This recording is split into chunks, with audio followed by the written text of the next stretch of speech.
আসসালামু আলাইকুম। আমি রিপন হোসেন, পড়াশোনা করছি ঢাকা বিশ্ববিদ্যালয়। আমি এখন তোমাদের শেখাতে চলেছি উচ্চতর গণিত দ্বিতীয় পত্রের জটিল সংখ্যা অধ্যায়টি।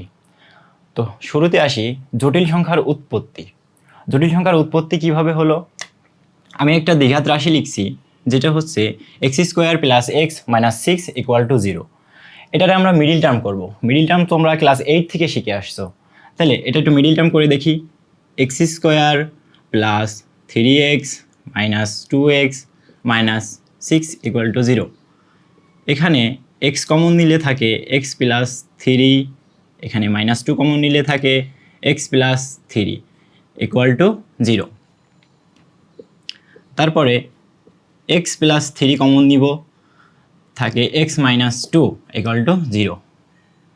এবারে x + 3 = 0 বা x - 2 = 0। এখানে থাকে x = -3, এখানে থাকে x = 2। তাইলে এই মিডিল টার্মটা করে দেখি, x এর মান একবার -3 আসে, x এর মান একবার -2 আসে। তাহলে আরেকটা সমীকরণ নিই, যেখানে x² + 2x - 35 = 0। তাহলে এটারে মিডিল টার্ম করলে কি হয়? x² + 7x - 5x -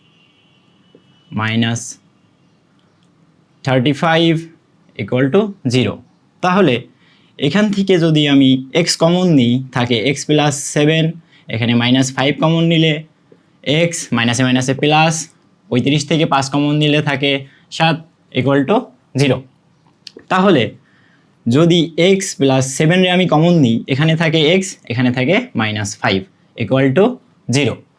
তাহলে এখানেও একটা x এর স্পেসিফিক মান পাওয়া যায়, যেটা হচ্ছে -7। এখানে একটা স্পেসিফিক মান পাওয়া যায় 5।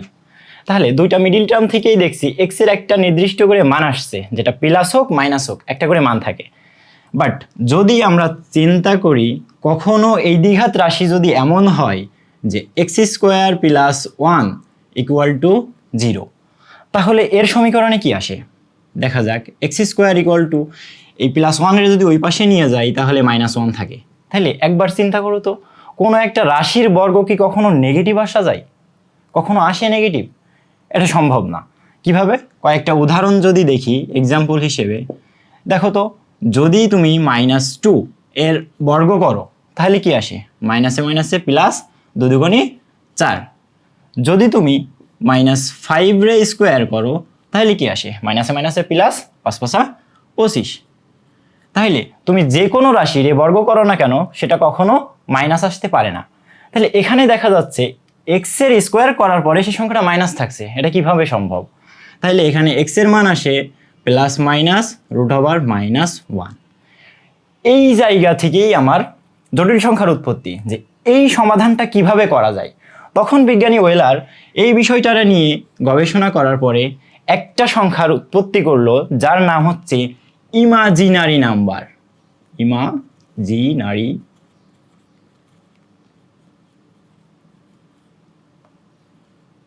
নাম্বার। আচ্ছা, এই ইমাজিনারি নাম্বারের প্রথম শব্দ, প্রথম অক্ষর আই, এখান থেকেই আমার জটিল সংখ্যার উৎপত্তি।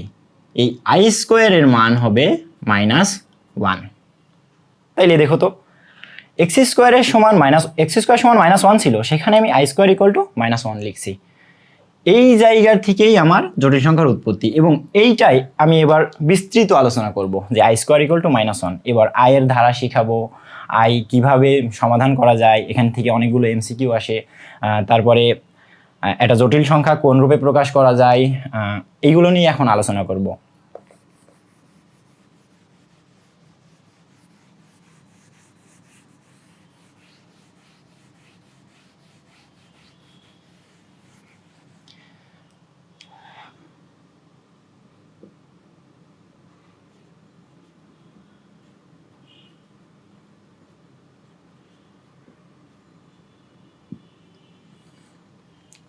আমরা এখন আলোচনা করতে চলেছি আয়ের ধারা সম্পর্কিত যেসব ম্যাথ আসে। তাহলে এখানে কয়েকটা সূত্র আকারে আমরা 4টা জিনিস মুখস্থ করে রাখবো। সেটা হচ্ছে i⁴n = 1 I to the power 4n plus 1 equal to minus I, sorry এটা মাইনাস আই না, এটা I to the power 4n plus 2 equal to minus 1 I to the power 4n plus 3 equal to minus I। এই চারটা জিনিস আমার মনে রাখা লাগবে। তো এই চারটা রাশি সংবলিত যে ম্যাথগুলো এখন করব তার ভিতরে একটা এক্সাম্পল দিলে এটা আরও সহজ হবে এবং ক্লিয়ারলি বুঝতে পারবা যে আমি কি বোঝাতে চাচ্ছি।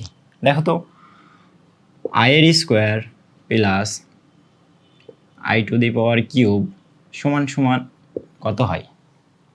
তো এখানে আমরা একটা জিনিস শিখে আসছিলাম যে I স্কোয়ারের মান 1 হয়। তো এটা এখন আমরা দেখব I square plus I cube এর মান কত হয়। I স্কোয়ারের মান কত? I স্কোয়ারের মান -1, আমার এখানে প্লাস ছিল। I কিউবের মান কত? এটা হচ্ছে মেইন টপিক।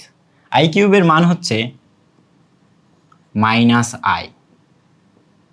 তো এটা কিভাবে আসলো একটু দেখাচ্ছি।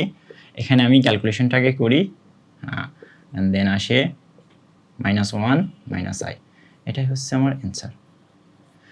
তাহলে এইবার I to the power 4n, I to the power 4n plus 1, I to the power 4n plus 2, I to the power 4n plus 3 এই বিষয়গুলো দ্বারা কি বোঝায়?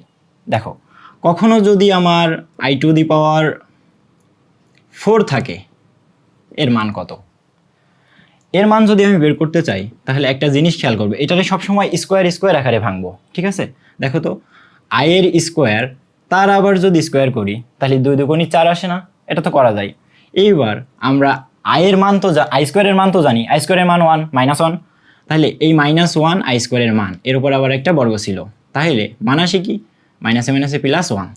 তাহলে দেখা যাচ্ছে I টু দি পাওয়ার 4 হইলে মান হচ্ছে 1। এবার দেখি তো I টু দি পাওয়ার যদি 8 হতো তাহলে মান কত আসতো? I টু দি পাওয়ার 8 হলে আমরা এটারে ভাঙবো কিভাবে? I to the power square গুণ I to the power square গুণ I to the power square, আর লাগবে না। তাহলে এখানে দেখো, একটা জিনিস তোমরা জানো, যদি চলকগুলো গুণ আকারে থাকে তাহলে তাদের পাওয়ার যোগ হয়, বুঝছো? ঠিক এইভাবে I এর পাওয়ার স্কোয়ার, I এর পাওয়ার স্কোয়ার, I এর পাওয়ার স্কোয়ার, তো এই তিনটা মিলে 2 4 6 আর একটা আসবে I to the power square 8। তাহলে I স্কোয়ারের মান -1 গুণ I স্কোয়ারের মান -1 গুণ I স্কোয়ারের মান -1 গুণ I স্কোয়ারের মান -1, তাহলে দেখো তো মাইনাসে মাইনাসে প্লাস, মাইনাস প্লাস, আর 1 এর সাথে গুণ করলে 1ই হয়। তার মানে দেখো যে যখনই I এর পাওয়ার 4 এর গুণিতক হবে তখনই সেই মানটা হবে 1। এই জন্য এখানে লেখা আসছে I এর পাওয়ার 4n মানেই হচ্ছে 1। তার মানে I এর পাওয়ার যে সংখ্যাটা থাকবে তাকে যদি তুমি 4 দ্বারা ভাগ করো এবং সেটা যদি একটা পূর্ণ সংখ্যা হয় তাহলে মান হবে 1। এইবার যদি I এর পাওয়ার 5 হইতো তাহলে মান কত হইতো? তাহলে দেখো তো, I এর পাওয়ার 5 আছে, এই 5কে তুমি 4 দ্বারা ভাগ করে দেখো কি হয়। যদি 5কে 4 দ্বারা ভাগ করি তাহলে 4 কে 4 মানে 1 বেশি থাকতেছে। যদি I কে 4 দ্বারা ভাগ করার পরও 1 বেশি থাকে তাহলে তার মান হবে -I, না এটা হচ্ছে +I। যদি I এর পাওয়ার যেটা থাকবে তাকে 4 দ্বারা ভাগ করি, যদি ভাগ করার পরও 1 বেশি থাকে তাহলে মান হচ্ছে শুধু I। যদি I এর পাওয়ার 6 হইতো মান কত হইতো? একে তুমি 4 দ্বারা ভাগ করো, একে যদি 4 দ্বারা ভাগ করি তাহলে 4 একে 4, এখনো 2 বেশি থাকছে 6 হইতে হলে, তাহলে 2 যেহেতু বেশি থাকছে 4কে 4 মানে পাওয়ারকে 4 দ্বারা ভাগ করার পরে যদি 2 বেশি থাকে তাহলে মান আসে -1। এবার দেখো, যদি কখনো I টু দি পাওয়ার 7 থাকে তাহলে মান কত আসবে? দেখো 7কে 4 দ্বারা ভাগ করি, 4 দুগুণে 8, 8 তো নেই, বেশি হচ্ছে, এই জন্য আমি এটারে 4 একে 4 দিয়ে ভাগ করব, আরও বেশি থাকে 3, এই 3 বেশি থাকার কারণে মানটা আমার কত আসবে? -I। এই হচ্ছে I এর ধারা সম্পর্কিত প্রথম যে বেসিক ধারণা ছিল এটুকু দেওয়া। এবার I এর ধারা সম্পর্কিত যেসব MCQ এবং ক নম্বরে যে প্রশ্নগুলো আসতে পারে সেগুলো শেখাবো। আজকের ভিডিও এই পর্যন্তই শেষ করছি।